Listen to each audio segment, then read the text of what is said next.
I said coming at you live, but it's pre-recorded. Well, I mean, it's live on the recordings. Yeah, Technically, it's accurate. it's live for us. No, that should be the intro now. It's like, live for me and Chase. Yeah. And so, Chase, Yes. when you think about action movies, what are the movies that usually come to mind for you?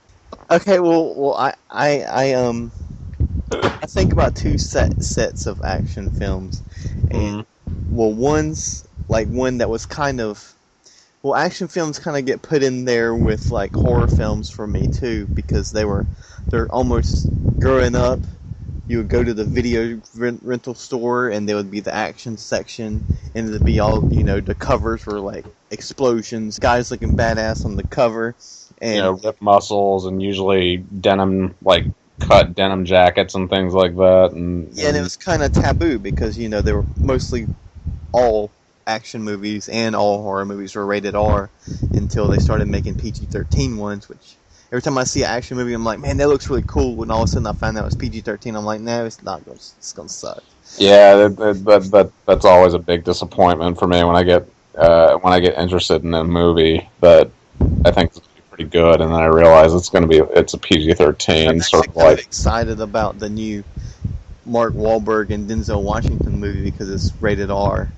Yeah, I was thinking the same thing. I mean, there's still no guarantee that it's going to be great, but I mean, of course, there are exceptions to this. There were, any of the Roland Emmerich movies like Independence Day or Stargate, both of which were PG-13 movies, and both of which are pretty solid action films in their own right. Yeah, but that goes into like sci-fi action, and you can get away with PG-13 with sci-fi action because it's not. With a sci-fi action film, you're going to want a lot of scientific mystery and things like that. You're not really watching that movie for. Well, and with Independence Day, the initial thing was you wanted to see the White House get destroyed, and why is it being destroyed? Yeah. Because that was like the big selling point in the trailer was that it was like, look at this shit blow up. Yeah, my box, my VHS box had like one of those things where you can move it back and forth. Yeah, the little 3D. Yeah, I remember that. I had that same one. Like, I don't want to dwell too much on the negative on this one, just because our last two podcasts were so seeped in negativity. Well, it's going to be hard. Like, Independence Day kind of means a lot to me because I saw it in theaters. I was in 6th grade. I saw it on July 3rd. It was like such an epic, awesome theater experience. And I'm not really getting that these days. And I'm sorry, Max, this is going to be a negative podcast too, because we're so bitter at the fact that things half the movies that they're remaking everything. They're remaking remakes. They very much are. Well, and I mean, yeah, my point about it not wanting this to be a negative podcast. I mean, yeah, you're right. It's going to be hard because we have a lot of things to rant about that bother us about action films these days. But there's also a lot of positivity that comes out of it because it's a genre that you and I both love. The only action movies that come out these days that I enjoy are ones that are harking back to the days of yore. Yeah, I get what you're saying. And a lot of that, and there was a really good, the AV Club did a really good review of the remake of Total Recall. Mm-hmm. And in it, they kind of really sort of put into words exactly what I've been feeling for a really long time, is that the reason why action movies nowadays just aren't as good as they used to be is because, now you can make digital explosions and CG, I don't know, aliens and all this other stuff. Whereas you watch a movie like Total Recall and those explosions are real. The explosions are real, and Independence Day, even though Independence Day definitely had a lot of CG going on, they also made real aliens for it, and all this other stuff. Yeah, but it's like green screen. Like I think the explosions were real. It's just they put the explosions in places they weren't. So, like, There are, to some extent. They would film them elsewhere and then kind of find a way to, sort of put it into the movie. But like, I'm sure they blew up a White House, but it wasn't the White House. Well, obviously, it was a model that they blew up, but it's still blowing up something. Because the thing about, because sometimes when I watch, like I just watched Bay of Blood, and the Mario Brava film. Yeah. It like the blood doesn't look real, but to me it feels more authentic. Like it's like it looks more like the blood in like The Godfather, like when the blood runs down his eye, you're like, that's not real, but it feels more authentic just because it's liquid running down his face.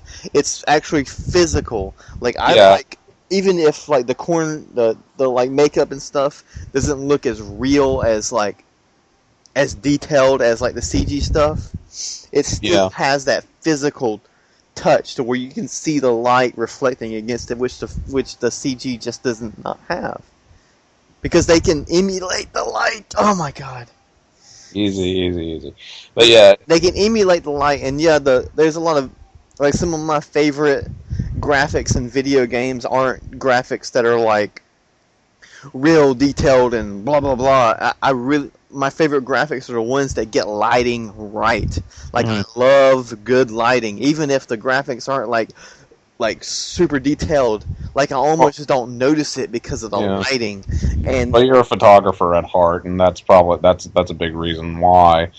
But it's very true that like what you were saying, it's the tangible element, at least for me, with the older action films that always drew me to them, and whether it was Die Hard or Terminator 2 or I don't know, even Speed for that matter. They were all solid action films because you knew that they were crashing the fuck out of that bus into an airplane, or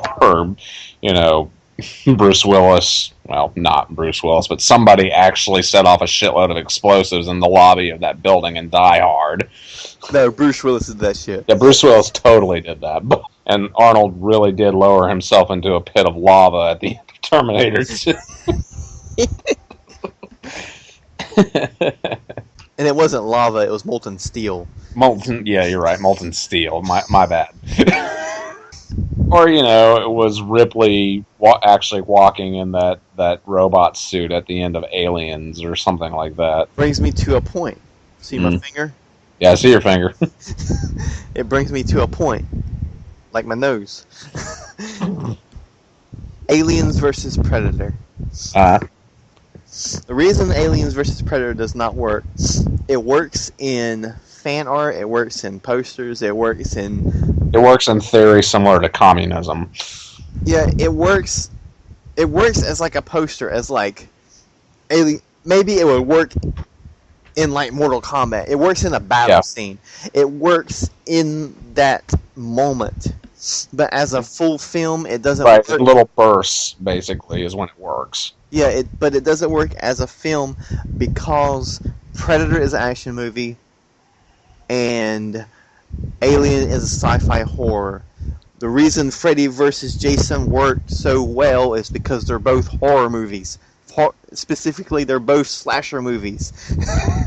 Yeah, and that's very true. Even with all the Alien movies, all four of them, I guess really only Aliens is the one that's really just a straight up action flick with a minor in horror. It still has that horror, sci-fi horror feel. It never gets out of that kind of like creepy dread, like, okay, we're all gonna die. Like in the Predator movie, when it first started out, you were like, all right, these dudes are gonna kick some ass. You didn't think which one of these dudes are gonna die. That's how you know the difference between even Aliens, even though it's more action than Alien. When it first started out, and you see the guys, you started picking out you started feeling some of these guys are going to die. In the Predator, when it first started out, you thought which one of these guys are going to kick ass. So that's the difference in an action movie and a horror movie. In a nutshell. It is, and and Alien, and the fact that Alien versus Predator sort of got boiled down to a buddy cop movie in a way, with Predator teaming up with one of the humans to destroy the aliens. It was just like, no. and I thought that what's his face, the guy? Lance Henriksen. Yeah, he why the fuck would they cast him? Because he played a character that died. That was a freaking android, like robot symbiote in Aliens. Why would they cast him? Bishop. Because he was Bishop. Why would they cast him as another character? Because it makes people happy, right? I mean, I don't have anything against. No, I agree. If you're going to cast him in Alien versus Predator, you might as well just make him, be another Bishop robot. Yeah, but anyway, that's why it doesn't work, because when Aliens versus Predator came out, you're like, it's going to be badass, and then all of a sudden you find that was PG-13. You're like, but then you realize it's still going to be badass, but then it's still going to feel more like one or the other. So, but it tried to be Predator, it tried to be Aliens, and all it seemed to be was like a lackluster, like boring version of both. But more. Yeah, it really was, and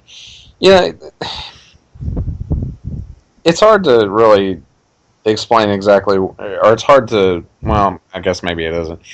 I think a big reason why the action genre went so far off the rails after the 90s is because of Cars. Not the movie Cars, like the actual physical thing that people thought action movies should always deal with cars. Well, not just that. I mean, we could get into a debate about the Fast and the Furious, but a lot of it also just had to do with the fact that we're living in a post 9/11 world now, and honestly, a lot of the movies that we grew up with, like Die Hard or Independence Day or something like that, had to do with terrorism and like people were unrealistic terrorism, alien terrorism from white Germans who really are just petty thieves. And I think on a subconscious or not even that subconscious level, like audiences would just go to the movie theater and look at the screen and say bullshit. And I don't blame them for that per se, but at the same time, if you went into an action movie in the 90s and expected it to be anything more than, at best, really clever escapism, like Die Hard or Terminator 2 or Aliens, then, or to a lesser extent Speed, then you were just sort of fooling yourself. That's just not a good way to view the films at all. At least not to me, because I feel like if you're going to go see one of these movies, then the whole purpose of seeing them is to be entertained. Yeah. And for me, I'm just not entertained by watching a guy run in front of what is clearly a green screen and an explosion that was clearly added in post-production, so he's not reacting to anything. Well, one of the biggest gripes with me is the fact that I completely forgot what my biggest gripe was in the middle of the sentence.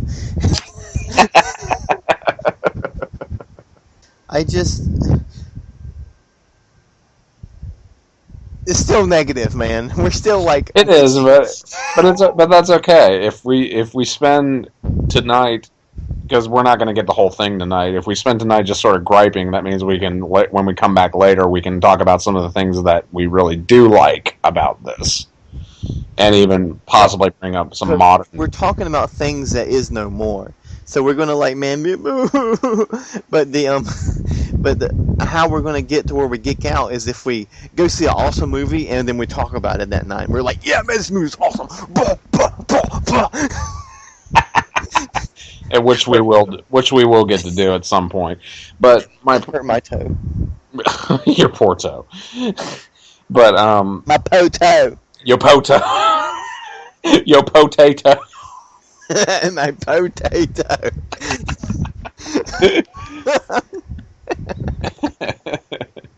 But anyway, yeah, I mean, like you just said, we're talking about things that are no more, so it's depressing. But at the same time, um, you know, just because they're, stop that.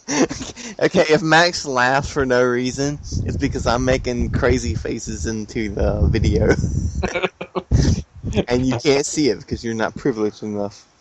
Not like my friend Max. He's got the privilege of seeing me stretch my lips. Yes, I do.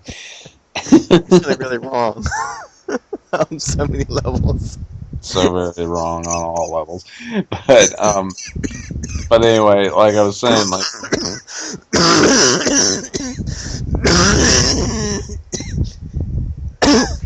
you gonna be okay? Maybe.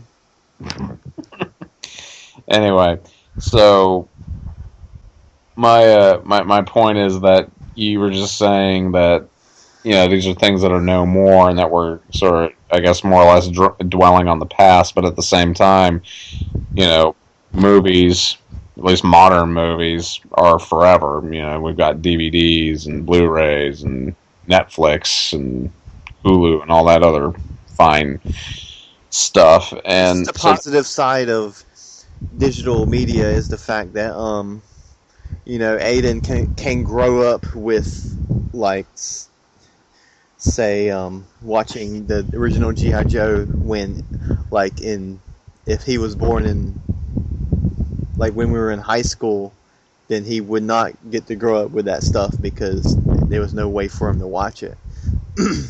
Yeah, but he would eventually get to experience it on some level, because then he would be old enough to know what a DVD is.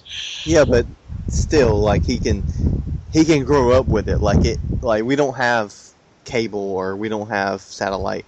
We just have Netflix, and he watches stuff that I watched. Yeah. I get what you're saying, but as far as like an action, like the action film genre goes, I think we're seeing more and more people who are younger than us go sort of seek out the older things, because I think they're getting tired of the CG effect, the CG-ness of an action movie. I mean, can you honestly think of the last time you went and saw a movie that was supposed to be like a huge blockbuster in the theater and were completely blown away by it? It was probably Independence Day. Yeah. But that's probably the last time I've seen a big blockbuster in the theater. We need our summer back. Our summer action movies back. Every time I see like the summer movie, action movie, and it's all the same shit. It's another freaking Superman movie. It's another fucking Fast and the Furious. It's. Mm-hmm. Well, and I mean, the Avengers was good, and I'm not going to complain too much about the superhero films because a lot of them I enjoy. But at the same time, you're kind of right. Like, we don't have, the summer. I'm so biased against the new Superman movie just because I don't. I mean, I haven't seen it yet, so I can't really comment on it. But I know that it's like, instead of like going with more story, everyone just keeps telling the same stories over and over. Oh, this is okay. We had Sam Raimi Spider-Mans, and now they're doing Spider-Man again, and it's just like, why can't we just keep it going? And like, even if it's because. Like, I remember someone was commenting on the Blair Witch 2, and we were like, oh, everyone hated it, but they were going in a different direction, and that's what I liked about it, because it was doing something new. And I was like, well, I can respect that, but the fact of the matter is, I really believe that movie was an original idea, and then at the very end, they were like, we really need to sell this thing. So they tied in Blair Witch references and put it into the script, and then made it a Blair Witch sequel when it wasn't. And if it wasn't a Blair Witch sequel, I would probably like the movie because it's somewhat unique. I mean, it's pretty bad. It's not that good of a movie, but if it was like say if it was just called Book of Shadows and it didn't have nothing to do with Blair Witch and it was just about people going in the woods and they're like doing something and like films changing, I was like, I would probably like it like back then. Right. That's kind of that's actually kind of the same argument that people have about Halloween 3.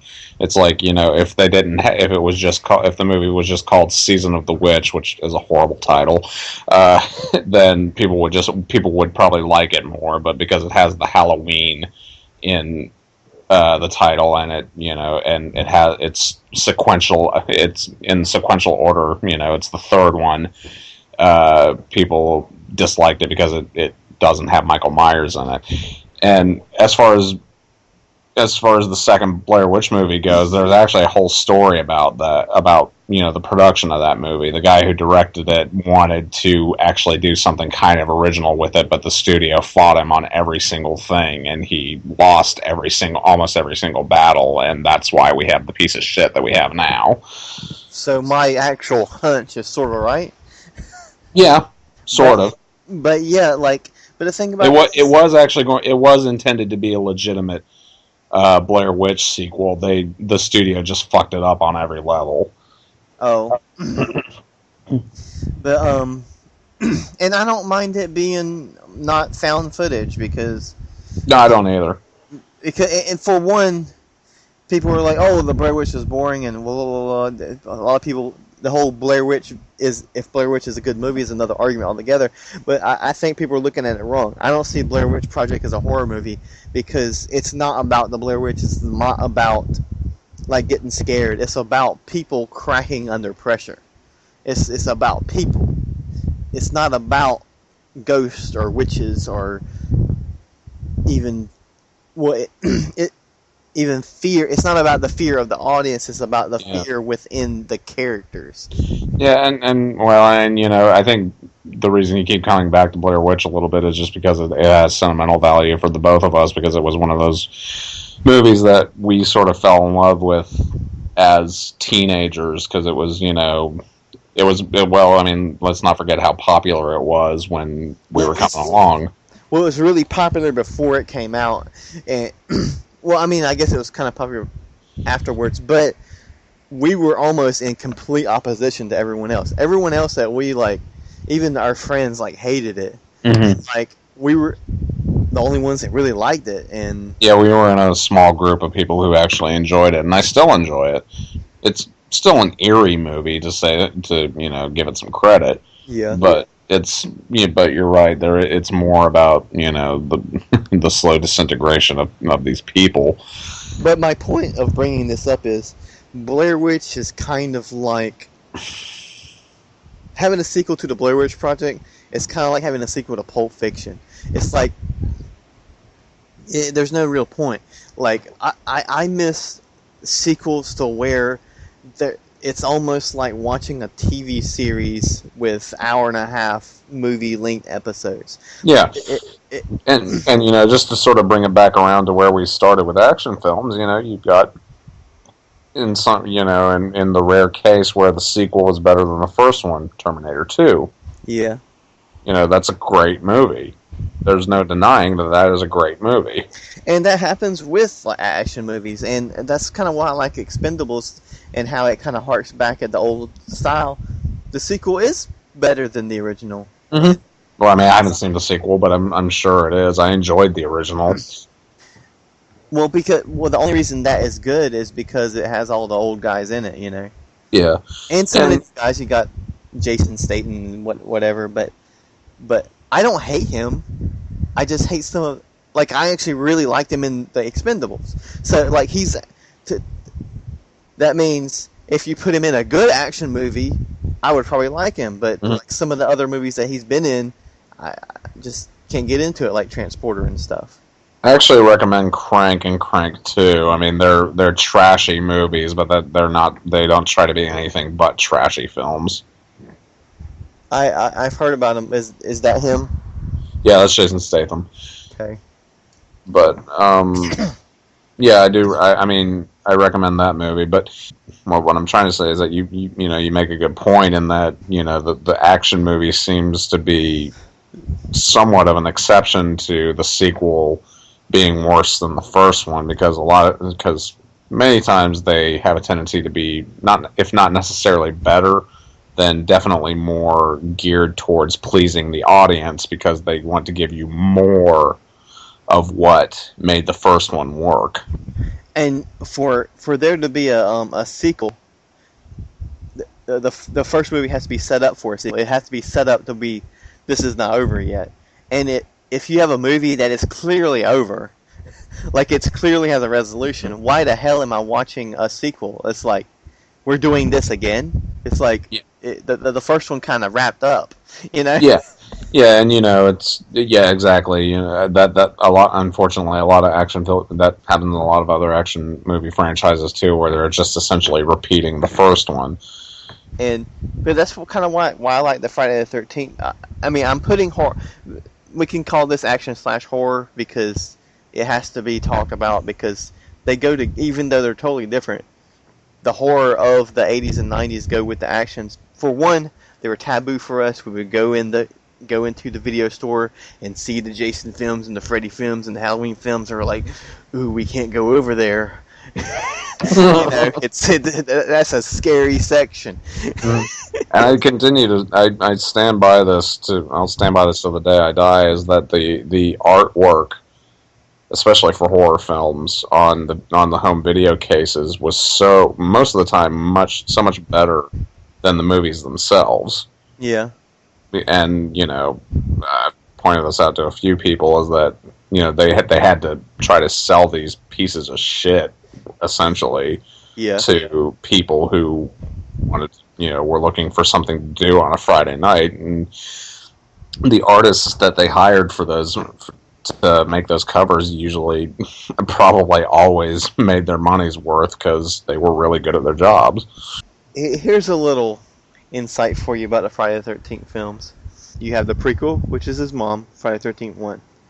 You have the first trilogy is Human Jason, 2, 3, and 4. Second trilogy is Zombie Jason, 6, 7, and 8. There's a trilogy that's in the middle of this, which overlaps with the other two trilogies, which is the Tommy Jarvis trilogy, which is 4, 5, and 6. Right. And you need those connecting movies to make trilogies work. You're like, you can't just watch Friday the 13th Part 2 and be like, that's over? I don't need it anymore? You're like, you want more. You want to figure out what the hell happens next because you know that something's going to happen next. Like, right. If you watch all of them all together, you're like, almost feels like you watched a season of season 1 of the Friday the 13th or whatever. Right. And the same thing happens for the Freddy movies too. Yeah, they do. And I mean, that's a good way of looking at the Jason movies. Of course, you don't want to necessarily deal with 5 because that one has the cop-out ending. Yeah, here's the thing about 5. For a long time, I'm going to defend 5 here a second. For a long time, everyone hates 5 because, Jason's not in it. But if you just don't think about that Jason's not, it's still, it's part of the Tommy Jarvis trilogy. If you want to get the Tommy Jarvis story, you're going to have to watch 5 because that's him in the mental hospital. Right. So, but the thing about 5, it has some of my favorite kills in Friday the 13th history. I mean, some of the kills are freaking awesome. But if you just don't think about it, that it's not Jason, it's actually a good slasher movie. Like, I mean, there's nothing really wrong about it other than the fact that it's not Jason. It kind of gets put in there with Blair Witch 2 and Halloween 3. They're not really that bad. It's just they get a stigma attached as Michael Myers is not in it. Jason's not in it. That's not a freaking sequel to Blair Witch. Yeah, I mean that's true. Although I really don't find Halloween 3 or Book of Shadows to be particularly good movies, even on their own terms. But that's a different argument for later. I'm not saying it's a good movie. Like, I love Jason movies, but they're not good movies. Like I'm saying, I'm saying No, it's I know. attainable. Yeah. And I'm okay with people taking that stance on those films because my point is somebody put in a lot of hard work. A lot of special effects people put a lot of hard work into getting their work shown on screen, so somebody has to like it at some point. We need to do an official horror Halloween episode because it needs to be a like official Halloween episode, just like Halloween episodes. Because all my favorite episodes of any series ever is always the Halloween episode, like growing up. Yeah, like especially cartoons and stuff. Yeah. Except for the Freaks and Geeks episode. That was just sad. I still liked it because it was Halloween, and Halloween was awesome. We should dress up for the Halloween episode. Well, let's dress up for the podcast. Yeah. I really like a movie that starts out in sort of a normal way, and that's kind of how the action movies back then started out. They would start out like how Predator started out. It's like almost two different movies. It started out as like this guerrilla warfare movie, and it went into this sci-fi like monster hunt. Yeah, and it goes into like shows like and these are shows from the 90s, and I like things that start out normal or normal to an extent, and then the show actually makes you nostalgic in a sense. Like Joss Whedon, he loves taking something normal and making it completely out of this water, like throw whatever the fuck at you. I don't want to spoil Cabin in the Fever or Cabin in the Woods. Why haven't we written a movie called Cabin in the Fever yet? Well, I kind of have Eli Roth on the mind. Yeah. But which I do. I mean, a lot of people didn't like Hostel, and a lot of people like started like kind of resenting Eli Roth. But I can never stop liking Eli Roth. Yeah, it's understandable, but yeah, I see where you're going though. Like Joss Whedon likes to kind of take, like with Cabin in the Woods, not to spoil it or anything, but there's that, it is essentially two different movies in a lot of ways. Because it's funny because you're like the trailers. At first, you're like, the trailer spoils it. So they're supposed to be in the woods, and they're supposed to have some sort of serial killer after you. But they already spoil it that it's some dudes messing with them. What the crap? But that's not the spoiling. Yeah, exactly. And it's kind of, sort of like that. Now, granted, as far as Commando goes, it's what's fun about that movie is that it makes no apologies for its stupidity. Uh-huh. It's just sort of like, hey, here's a montage of Arnold acting normal with his daughter. Oh, he got ice cream on his nose.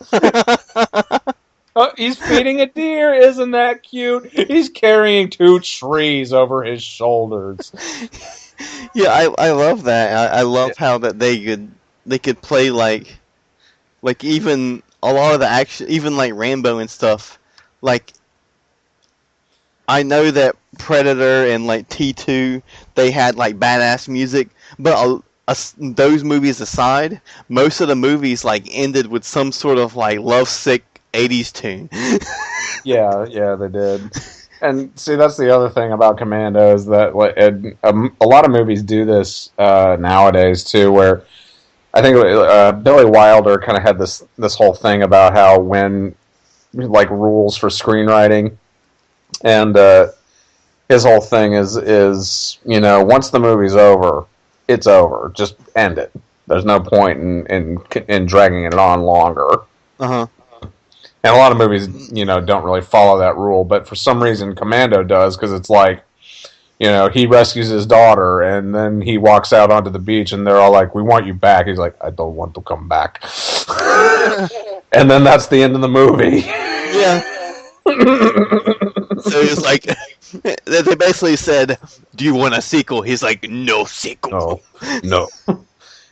And that's all you need. I mean, it's like 89 minutes of pure cinematic action greatness because it just doesn't take itself seriously and does exactly what it's supposed to do, which is, Arnold going through and killing people. Yeah. And, blowing shit up. And it works in almost every regard. Right. And we do have to have this to be a horror / action, because they're going to overlap, because a few minutes ago I stated that that the taboo things, well, going into the video store, the taboo section was like the action, because they were more or less rated R. Yeah. Horror, because it was it almost kind of scared you to go over there. You might get scared by the cover. You don't. Yeah. I mean, and we were talking about that earlier, and it really is kind of like that, especially and that kind of almost brings up another interesting point, is that action movies had balls back then. Once they introduced the idea of the PG-13 action flick, it just all went downhill.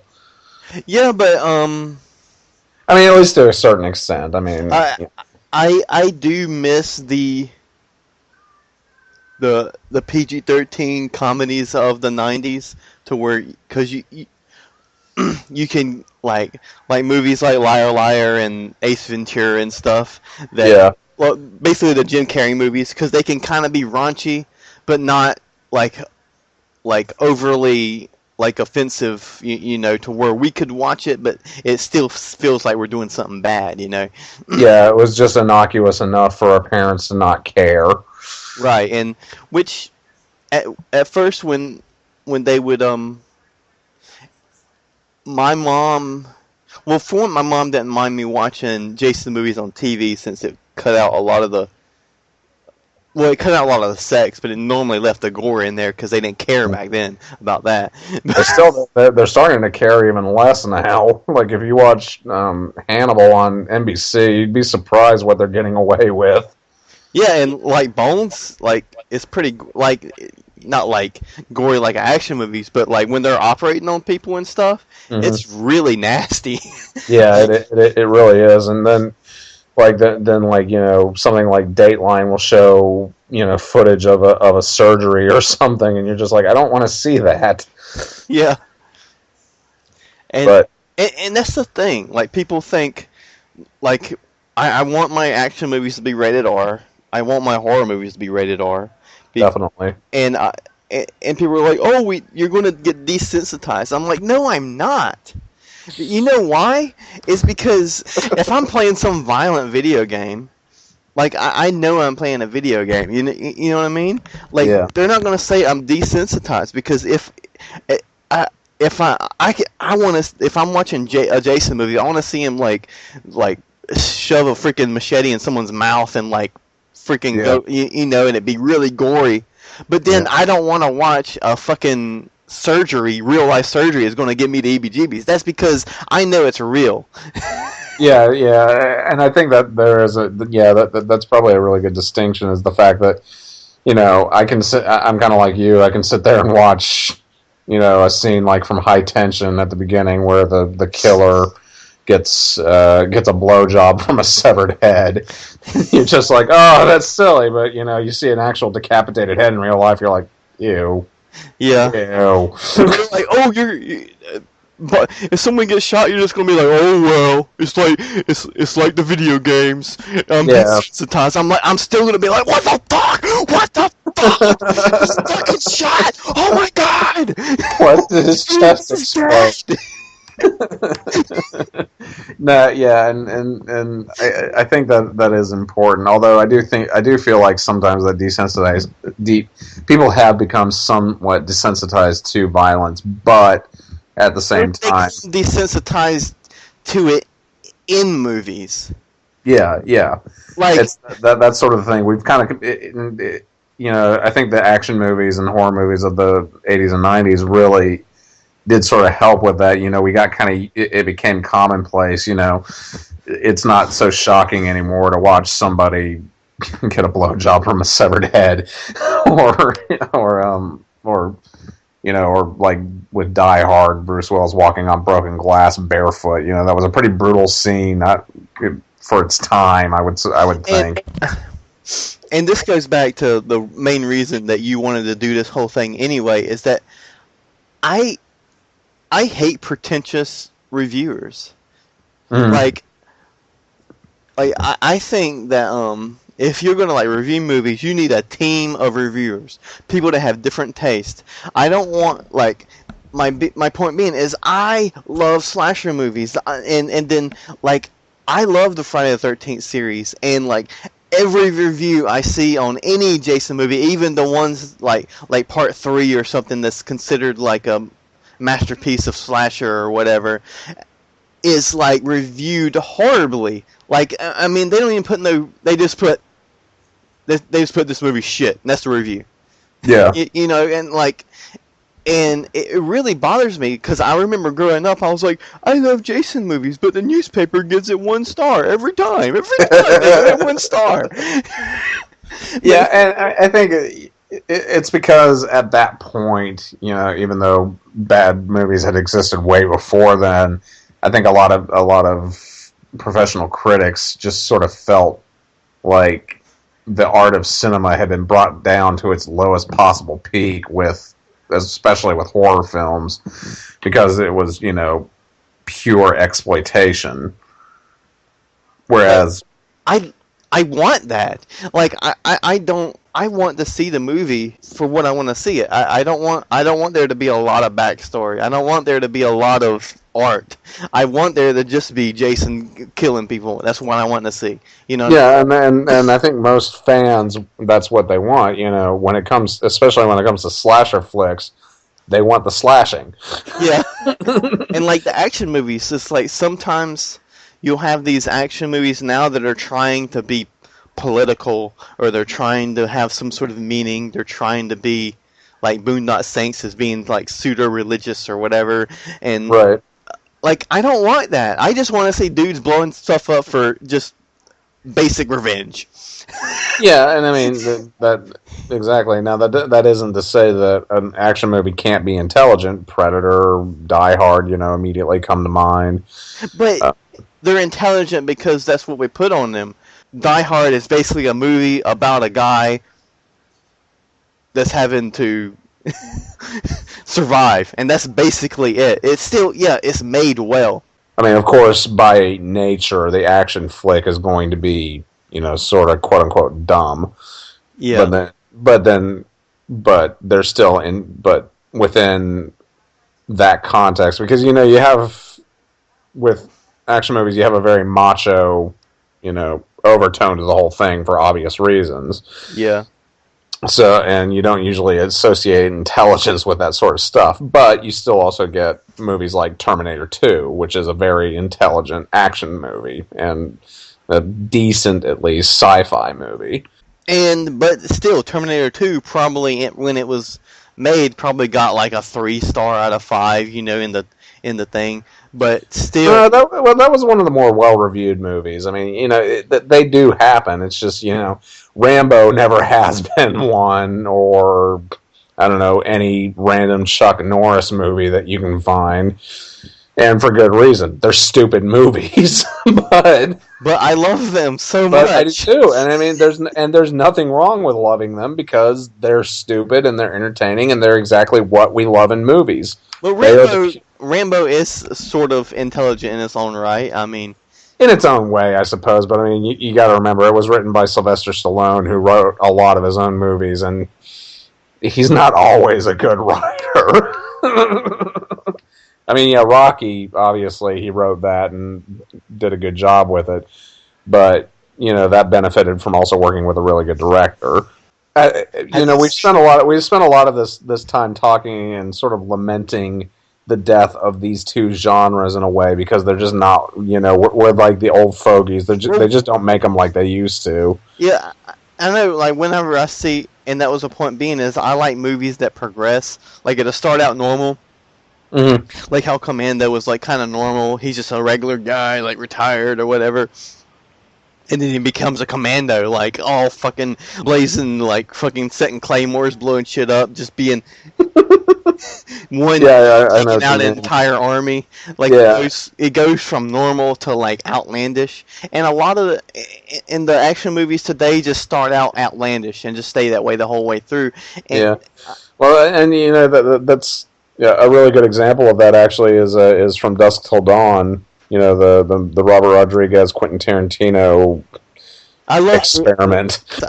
someone once told me that what they loved about that movie is how they could tell where Quentin Tarantino started writing and where Robert Rodriguez started to take over. It started as Yeah, heist movie, pretty much. like a heist movie, a kidnapping, and all of a sudden it became Vampires. vampire strippers. No, vampire whorehouse on top of that. Yeah. And I mean, you know, that movie is the quintessential. Well, it started one place, but it ended up something way different. Yeah. And you know, nothing wrong with it. I mean, it's not necessarily a great movie, but it's fun to watch.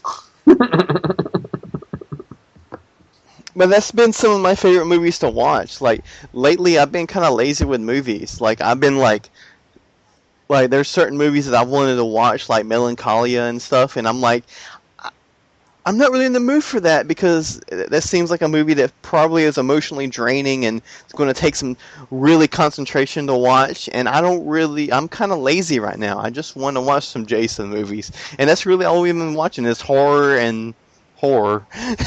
And there's nothing wrong with that. You know that you gotta, or not necessarily like it, but you have to watch everything at least. Yeah, it's just lately I've been lazy with it because like those type of movies do take some time to watch. I can't. I have to watch it with no interruptions Yeah. and. Side note: I do really recommend Melancholia. It's a good movie. But we're gonna take a night or at least a good 4 days, and we're gonna watch the Toxic Avenger movies. Well, and you know, I want to save that for later because I think we could do an entire podcast on Trauma. I'm sure tons of other people have, but you know that they hold a special place in my heart. If you've seen any of the other movies that have come out of them, especially Romeo and Juliet. Yeah, I love it. I do too. It's a fantastic movie. The popcorn, oh my god, it's so awesome. Yeah, and Terra Firma is also really good. If you get a chance to check that out, do. And that's another thing. It's like Trauma makes these movies that are quintessential just bad movies because that's what they want to do, and they're not going to be like, we have to make movies that are emotionally gripping and like we have to like make a breakthrough. You're like, no, we just want to make freaking crazy ass fucking shit.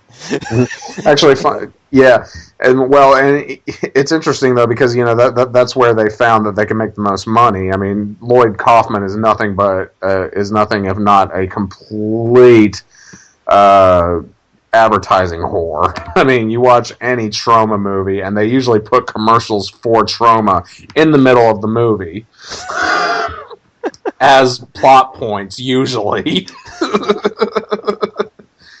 And it's highly entertaining, but at the same time, they actually did start out to try to be this sort of like art house distribution company that helped the small independent films get a chance to be seen.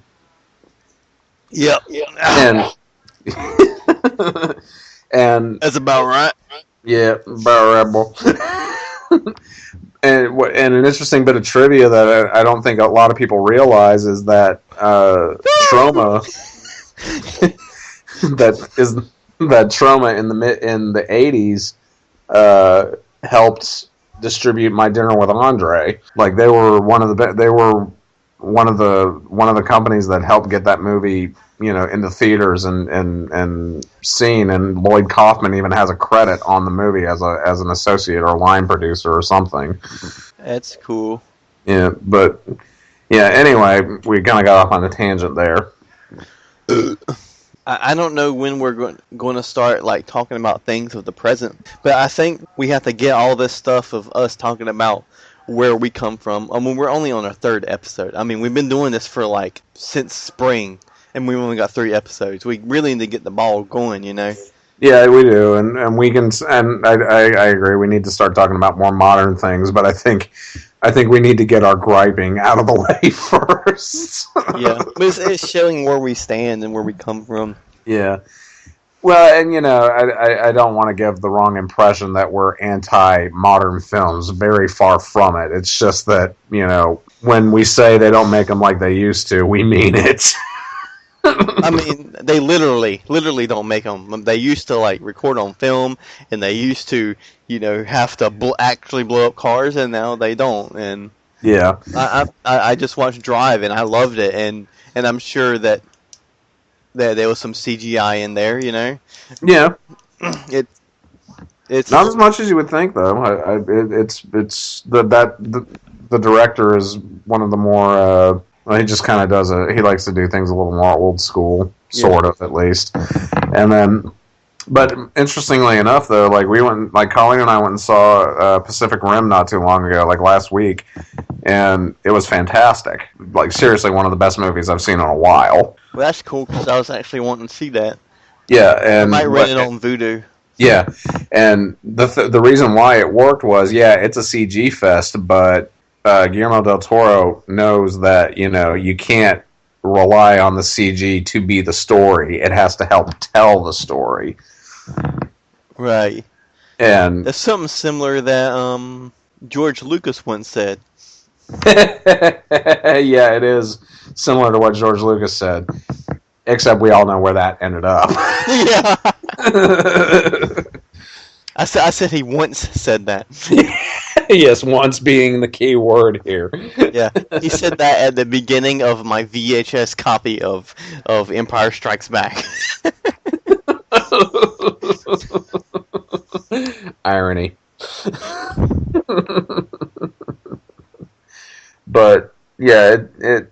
Oh, on a side note, did you know that they re-released the DuckTales video game onto PC? Really? Yeah. That was a good game. Well, anyway, go ahead. But yeah. anyway, like, I think we can kind of bring our discussion to a close here, just because I think they kind of get the idea now that we just miss the old way that action and horror films were made. I prefer, physical effects to a computer. Like even though, like I said before, even if it looks kind of fake, I like it more because I know. Even this is gonna sound weird, but even though it's fake, I still know it's real. Yeah, no, I totally get what you're saying. Even though it's freaking, it's the fact that there's a tangible element. Right, I still know that there's something there. Yeah, exactly. And you know that the actors are interacting with that, as opposed to they're looking at a blue screen. Right. They're looking at an X on a blue screen. I feel for the actors nowadays. How horrible would that be? You're like pressured to be this awesome actor or actress. Sorry, ladies. And like all you got is a blue screen. You're having to talk to nothing. Yeah. Actually show fear when there's no monster in front of you. Yeah. It really is difficult, or at least I would assume it would be. That's probably the biggest change right now, is the fact that you're just not getting the authenticness that you got in, Sleepaway Camp or any of the Friday the 13th. And we don't have the icons anymore. Like, we have what's his face from the Saw movies, but Jigsaw, but eh. Yeah, but that's about the extent that we have. But because back then we had enough of horror and action icons to fill a Halloween, is to make awesome Halloween costumes. This year I'm going to dress up as the cabin in the woods. I'm going to be the cabin. Even though I love that movie, I'm just saying there's no icons anymore. You don't have the Jasons or the Michael Myers or the Freddys or the Rambos or the Predators or all of them are like iconic. I think the last, I don't count Jigsaw because he really wasn't a slasher dude. He was just the dude in the movie that talked. But Yeah, I mean, he created all those traps and puzzles and everything, but it, didn't. And don't really get me started on the Saw movies because I've really only seen the first one, but it was like, I don't really need to see any of the other ones because I have no interest in them. right. And I'm sure that along down the road we're gonna be like, oh, you guys are just some pretentious dudes, and I love these movies because they were the horror movies when I was in elementary school, and I'll be like, well, I guess that's true, but Yeah, we're just old grandpas. we are, but damn it, our movies were better. Yeah, but back to the thing is like I think the last iconic horror movie star was Ghostface. Yeah, Because he really came in right when basically Freddy had his last movie, which was New Nightmare, which was about 96, which was about the same time that Scream came out. Yeah, Scream came out the following year. And New Nightmare. No, there's a movie that deserves its own episode, but but in all seriousness, no, you're right. There hasn't really been, aside from Jigsaw, a real iconic movie horror franchise villain to come along in a very long time. And I miss the kind of positiveness of like the safety. Like you're almost like, what was the point of watching that fucking movie? Like everybody died. Why did I worry about the whole movie and then even the main character dies? I'm like, there has to be some sort of safety net to where, because I think that's like, I mean, I know they were pushing the buttons and like, oh, the twist is everybody dies. But they're for a movie to really work, I think that somebody has to live. There has to be. It can't just be, especially if you don't like the antagonist, because you almost root for Jason. You root for Freddy. You know what I mean? Yeah. Jason is almost the protagonist, and the kids are the antagonists that are like always fooling Jason's plot of getting them. Yeah. But still, I like it that the main character, there's usually a guy and a girl that are free to live to the sequel. The Paranormal Activity movies have really ruined found footage. Not that I didn't hate the first one. I like found footage movies when they're done right. What I like about found footage movies is the same reason I like Buffy and I like Joss Whedon stuff. I like things that start out normal and end up fucked up. That's why I actually liked Cloverfield and I liked Blair Witch Project. I liked that feeling that someone's walking around with the video camera versus it's sitting on and I'm just watching doors close and open. Like, I liked Cloverfield because it started out in a party and it was kind of lighthearted and it ended up in this fucked up fucking monster, and I thought it was cool. And plus there's when it comes to found footage stuff, is because I walked around with a home video camera all the time. And like I was like, man, I like these movies because it reminds me of me when I was a kid, that's one of the reasons I really like Blair Witch Project. And I think that whenever there is a found footage movie, it kind of gets put to the back burner. Oh, it's another found footage movie, but then it ends up people are setting aside something that might be great. Just because it's a found footage movie, just because they're setting it with movies like Paranormal Activity, which kind of have a stigma to them, They're like shows like Ghost Hunters, except they're not nonfiction. I mean, not that I say I believe what happens in Ghost Hunters. Yeah, I know. The action film and the horror movie are both genres that deserve to be revamped in a way that makes them great again. And if that means, it definitely means having to continuously use CG and non-practical effects. But I think that there's a better way to tell the story, and using those effects as opposed to just making the story about this, really interesting looking monster that we can create on a computer now. And so I think something like Pacific Rim, which was very good, should sort of be like a template for how to make an action flick or even a monster movie in the 21st century. Yeah, or if you take the newest Star Trek movies, which I was really skeptical about, and I haven't seen Into Darkness, which I was actually thinking about watching it tonight. But it's worth checking out. Just it's not quite as good as the first one, but it's still entertaining. But I really liked the first one, and I was really skeptical about it because it's a new Star Trek movie with characters that are played by new people. Just like I haven't really seen the Rob Zombie Halloween movies because, well, they're Rob Zombie in a Halloween movie, and it's like I'm tired of people remaking movies that are fine on their own. I love Freddy, I love Michael Myers, but I gravitated towards Jason more because he wasn't evil. He never was evil, and that's the thing about it, that Michael Myers is evil. Yeah, Freddy Krueger is evil. Like we watched the 6th Michael Myers movie, and the one with Paul Rudd. Yeah, as horrible of a movie as it was. Yeah, like you can really see that Jason wouldn't do what Michael did. Jason wouldn't be manipulative. There's a scene where Michael was standing there, and the girl was like begging him not to kill her, and he reaches in like he's going to hold her. Like he's like being sympathetic, and then just jabs her onto the spikes and kills her. Of course. Jason wouldn't do that.